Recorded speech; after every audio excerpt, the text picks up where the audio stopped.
Bonjour. Parmi les nombreuses questions reçues, il y a: pourrais-tu faire une vidéo pour celles et ceux qui ne parviennent pas à s'aimer eux-mêmes?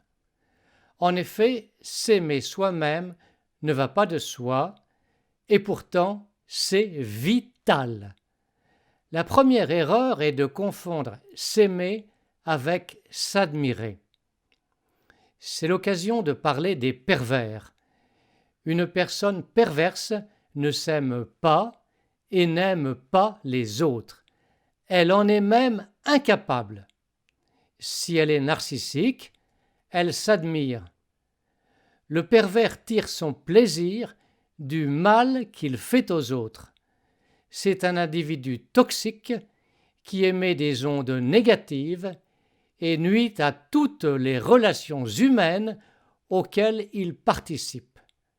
Quand il accède à un poste à responsabilité, le pervers est une personne dangereuse, à fuir.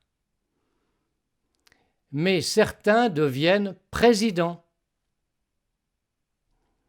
Pour s'aimer soi-même, il faut donc déjà exclure le fait de s'admirer.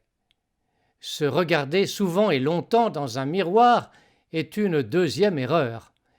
Il faut commencer par apprendre à bien connaître son corps et son esprit et à les respecter, tous les deux. C'est la notion d'hygiène de vie, qui ne signifie pas se priver, mais prendre soin de soi.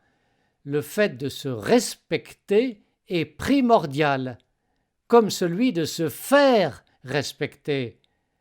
Le respect s'applique à soi-même ainsi qu'aux autres. Quand on respecte les autres, ils nous respectent également. Ce respect de soi et des autres permet de construire une base qui va nous aider à nous aimer. La troisième erreur est de chercher à plaire. Ne jamais chercher à plaire, sauf peut-être en politique ou pour accéder à un emploi, et encore, c'est fort discutable. La quatrième erreur est de se focaliser sur nos points faibles. Il faut apprendre à les compenser par divers moyens. Surtout ne pas en faire une obsession, un complexe. Cela empêche d'avancer vers l'amour de soi. La cinquième erreur est de s'évertuer à se comparer aux autres et à les envier. C'est une folie qui conduit à la névrose. La sixième erreur vient de la tendance des personnes manquant d'assurance à vouloir ressembler à celles qu'elles admirent. C'est à bannir. Il faut absolument rester soi-même, naturel. La septième erreur consiste à être fataliste.